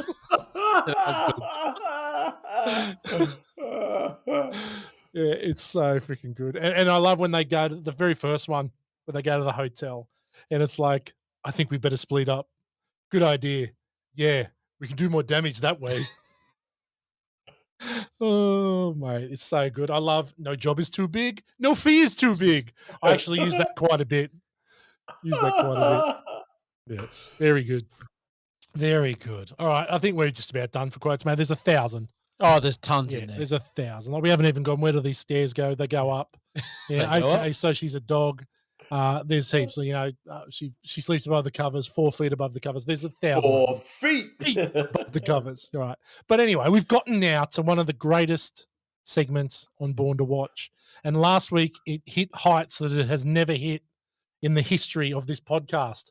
And we're coming back down to earth today with Film School for F-Wits. Who did it last week? I did it last week. Oh, how'd you go? Last week. Yeah, I did all right, I think. It was short.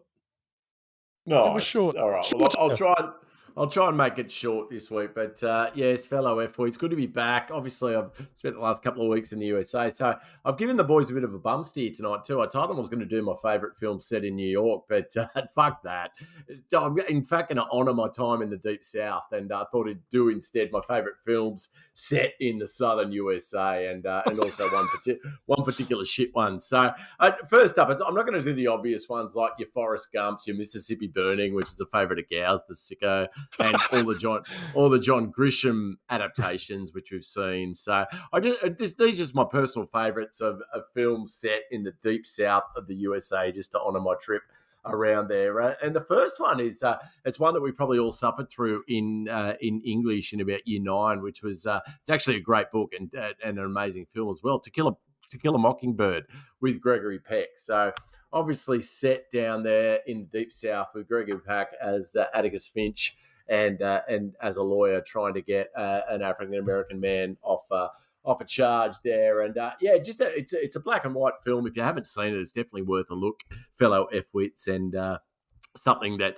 obviously invokes a lot of the Deep South that I experienced, and just a brilliant film at all. But another one, an actor that's come up a bit on the cast, Billy Bob Thornton, but Sling Blade with the country star Dwight Yoakam, and also our favourite JT Watt. Some calls Sling Blade, I call Cousin Blade. Definitely worth another look. And Billy Bob Thornton playing a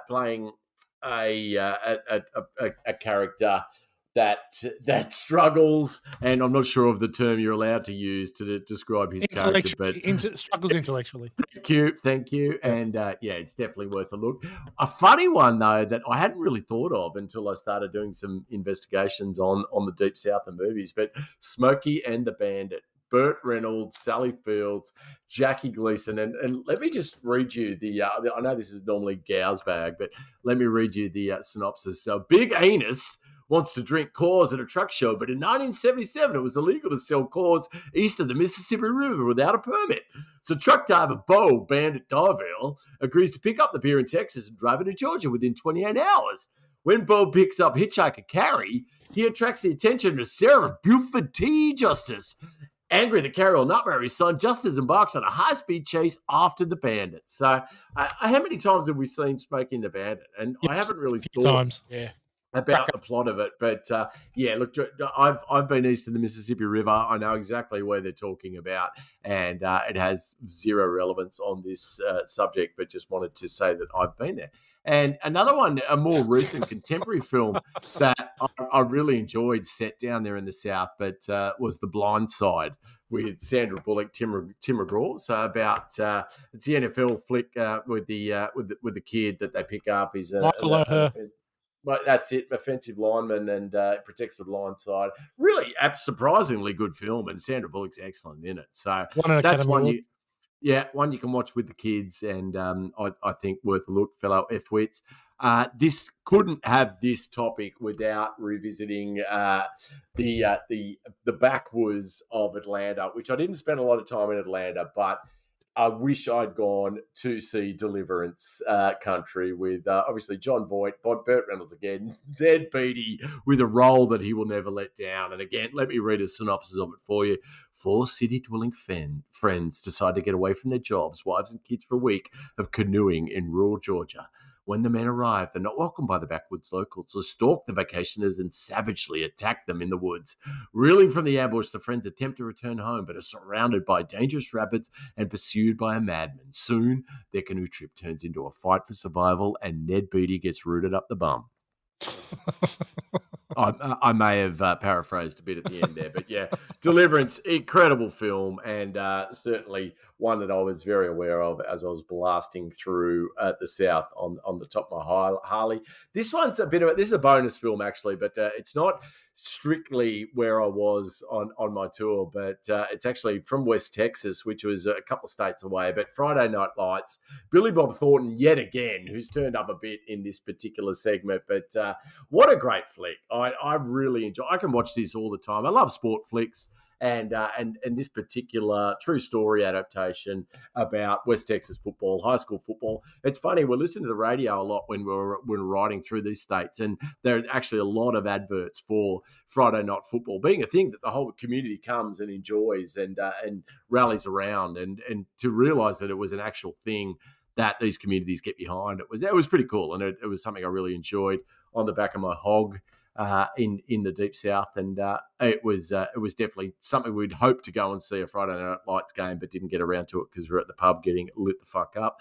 But there was one shit movie, though, that I was reminded of whilst I was in the Deep South, and I actually went to Muscle Shoals, Alabama, and had the best fried chicken of my life, and got thinking about a film that I reckon gets a pretty heavy rotation at your house, G-Money. And that is Sweet Home Alabama with Reese Witherspoon, Josh Lucas, and McDreamy from that fucking medical show. Grey's Anatomy. Yeah, Patrick Grey's Dempsey. Anatomy. Gee, man, am I right to think that that Chrissy gets that on a couple of times a year? Yeah, she watches that. And you know, it's funny, Morgs. I was waiting till you ended this, and I was going to ask you, no Sweet Home Alabama? Definitely. Look, Reese Witherspoon's done some amazing stuff, especially recently as a producer, producing some incredible television. But as New York fashion designer Melanie, when she suddenly finds herself engaged to the city's most eligible bachelor as Patrick Dempsey. Anyway, blah blah blah. Absolutely shitball film. Terrible. Don't watch it. Anyway, that's my personal top films from the South because I've just spent a lot of time there. I'm pretty big in Memphis, and yeah. That's it. I got one to add in the similar vein of Deliverance, and this is actually a recommendation from our esteemed guest Damo Giles, called Southern Comfort, and it's about our Army Reserve National Guards that are down doing some maneuvers and practice, whatever it's called, out in the swamps, and they run into some locals and go to war with them. Essentially, it is excellent. I've never heard of it. Yeah, it is excellent. It stars Keith Carradine, Powers Booth, Fred Ward, TK Carter, wow, Brian James, Sonny Landham.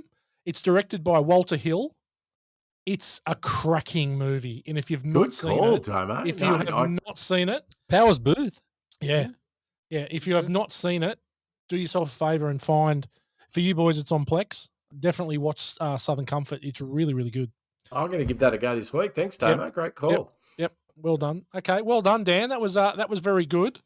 And we're going to stay with you because now we're moving into Stan Bush kick-ass credit song, and you're on the rack tonight.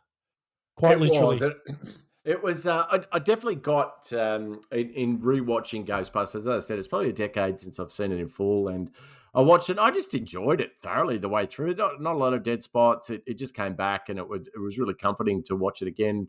I can't say it gave me a lot of inspiration for a Stan Bush Kick-Ass credit song, but what did give me inspiration was thinking about my podcast colleague Matt White and the fact that he saw this film 7 times in Brookvale at Warringah Mall Cinema, and also that led me to think about him watching Fatal Attraction by himself in the cinema in Brookvale. So I just started thinking, I was like, Colleen, I don't know if this was amazing parenting on your half. So anyway, long story short, my Stan Bush Kick-Ass credit song for tonight is called Colleen, What Were You Thinking?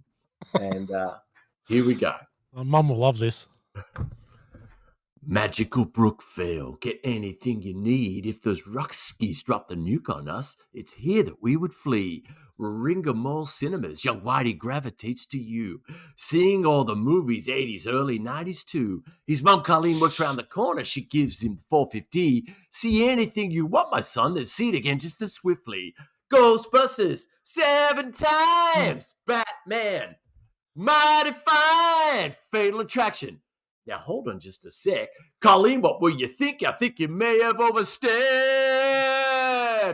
Colleen, what were you thinking? Michael Douglas and his sex addiction. Colleen, what were you thinking? Not a place for young Whitey to relax. Colleen, what were you thinking? Dan Aykroyd getting a blowjob off a ghoul. Colleen, what were you thinking? You maybe should have set some boundaries, maybe set some rules. Colleen, what were you thinking? Oh, dear. Look, very good, Daniel. Very good. And look, in defense of my mother, she didn't really know what I was getting up to. And I did look about 19 when I was that age, so I could have gotten into anything. So really, stricter rules at the ticket counter, I would think. Yeah, it's not entirely your mum's fault. They definitely could have put a bit more effort into age checking you walking into Fatal Attraction by yourself. Did she know you were going to the movies? Yeah, she was going to the movies. I just never told her. You just told her what movie you were going to, yeah. Just going to the movies. And sometimes I'd just rock down there and just see what was on. If something was on in 10 minutes, well, then I'd just go and see that. Yeah. Then did you go hang with the Brookie homeboys afterwards? Yeah, well, I had my Kappas on and yeah. Okay, star of the show. We'll start with you, G-Man. Who you got? Star of the show. Well, there's some really good performance in this. I'm going to go with Slimer. I love Slimer when I was a kid. Yeah, I love the scene when he comes out eating the frog dogs or the hot dogs. Frog dogs, The yeah. frog dogs. I forgot Good on you, Damo. Yeah, I love Slimer. As a kid, I loved that. I loved that ghost. Yeah, he was good. He is very good. What about you, Dan? I've changed my vote through this because Rick Moranis, I obviously I thought that he did amazing with quite a small part, but Harold Ramis, I think Gow mentioned his filmography of written scripts that he was involved in. I think just what a genius! Like some of those comedies that they're just North Stars for us of stuff that we've enjoyed over our lives. So yeah, I'm gonna give it to Harold Ramis and rest in proof, big fella. I think you were excellent. Good call, Morgs. Good call. I think that this is going to be the first time where we're all gone for 3 different people. I'm going Ivan Reitman. I think that what he was able to achieve, it must have been bedlam on that set. It must have just been like creative genius everywhere. Trying to rein that in and actually get a film must have been just almost impossible. But what he did was make something that is almost a masterpiece. So I'm going Ivan Reitman and another one. And again, his body of work throughout his whole life is second to none. But all of them together, I mean, that's not the first movie they were on. And that's the thing, I think. He was able to harness those guys. He was the composer. Meatball Stripes. Yeah, for sure. Caddyshack, there's a lot of stuff there. So I'm going Ivan Reitman. So we're splitting the vote there. But look, any of them are a win. Final thoughts. This movie is quality. If you have not watched it with your kids yet, maybe wait till they're past the age of 6 and watch it. I, of course, have probably watched it 10 times with Belle already. And Luke, I think I watched it with him when he was about 3. But I am not the person you should be looking at for giving you advice on who to watch movies with your children. Ghostbusters is one that can be shared with the whole family, though. It is quality. It is so much fun for both kids and for adults. It's as good now as it was in 1984. Just a great movie. And now we'll go to the rank bank and we'll give it our rankings. And I think that It's interesting, this one. We've got a few different options we can go with. So I've got these for us. Spores, molds, and fungus. Yeah. Proton packs. Crossed streams. Dickless EPA agents. Giant marshmallow men. Or devil dogs. Oh, it's Dickless EPA agents or spores, moles, and fungus for me. So you choose. No, I prefer Slimers, but I'd go with cross streams because I like that. Oh, God, we're going to split the vote again here. I really like Dickless EPA agents. Let's go with that. Right? Yeah. It's hard not to. So, okay, so we're going to start with Dan up there on the land. And how many Dickless EPA agents are you giving Ghostbusters? Yeah, 4.25 for me. I really enjoyed it on the rewatch. Didn't see anything low from me. I agree with you. I think it's a really, really good film. It's probably only the time that has reduced the vote further. But I think the last one I was involved with was Wolf of Wall Street, and I think that's a better film. But I really enjoyed this one. So 4.25 for me. That's high. And G-Man, what about you? I'm going the same, 4.25. It's an iconic movie. It just stands the test of time. You can rewatch this movie, and it never gets old. Yeah, and you know what? I was sitting here, and I'd already put 4.25 in as my vote, and that's going to sound like I'm taking the easy option here. Right? I still reckon you'll fuck up the score.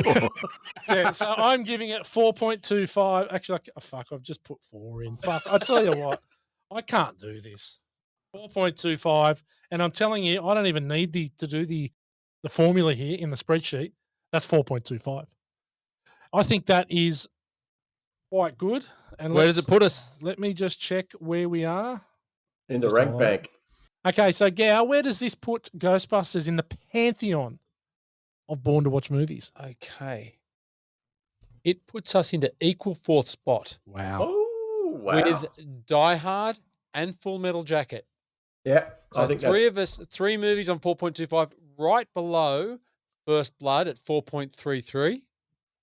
And Top Gun Maverick at 4.33. Oh, sorry, and Top Gun Maverick's 4.33 as well. And above The Guard. The Guard's still hanging in there in 7th spot at 4.17. Yeah, well, The Guard got 4.5 off Dan. So it's that's his top vote as well with Yeah, that's his big score. So equal 4th spot. Yeah, I think that's a pretty good effort. Yeah, I think that's about right. I think it's deserves the rating it's gotten. The Thing is sitting pretty at the top of the pops at 4.5. It's going to take some knocking off, I think. Yeah, it's going to take some knocking off, and who knows? We may get there next week, but we'll get to that in a minute. What are we watching, dudes? What are we watching? I'm still on Better Call Saul. Yep. And I'm into well deep into season 5, sorry, because there's 6 seasons. Oh, you're getting through it, Gow. Yeah, I'm punching through it. Yeah, and really enjoying it. It's really starting to build. I'm watching that and House of Dragons. Yep. And so another episode out tonight. So I'll get into that. Yeah, nice. What about you, Dan? Welcome to Wrexham. I've just been binging that on Disney. Yeah. So really good, really enjoyable. I really like that, the Sunderland doco as well. It's fairly similar to that, but really, really good. Welcome to Wrexham. Enjoying it a lot. Get into it, F-wits. Yeah, it's fun. I've been watching The Midnight Club, which is on Netflix, which is a new Mike Flanagan, who is the king of horror at the moment on Netflix. He's done The Haunting of Hill House and Bly Manor and Midnight Mass. And this is good stuff. Actually, I'm really enjoying this. It's fun. I'm about 5 episodes in.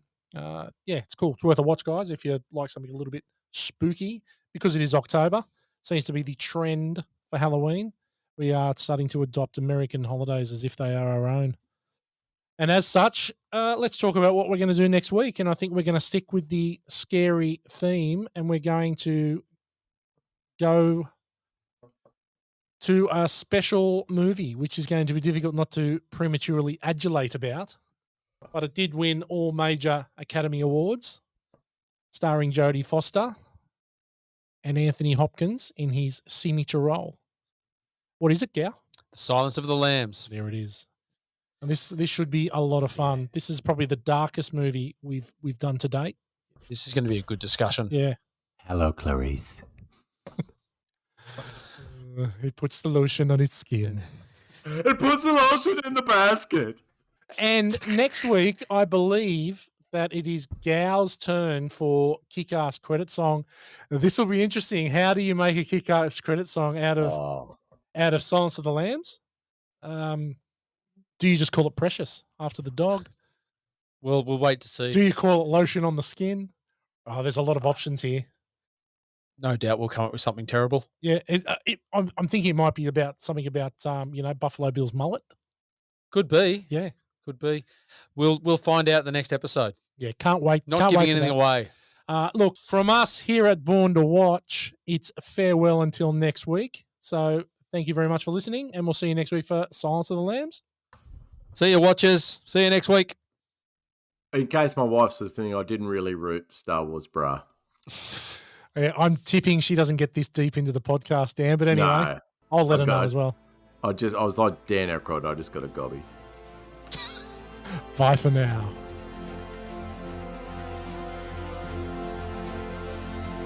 Thank you for listening to this episode of Born to Watch. To join us on our journey into some of our favourite movies of all time, you can find us on all good podcast networks like Spotify and Apple Podcasts. If you like what you hear, give us a 5-star review and share with your friends.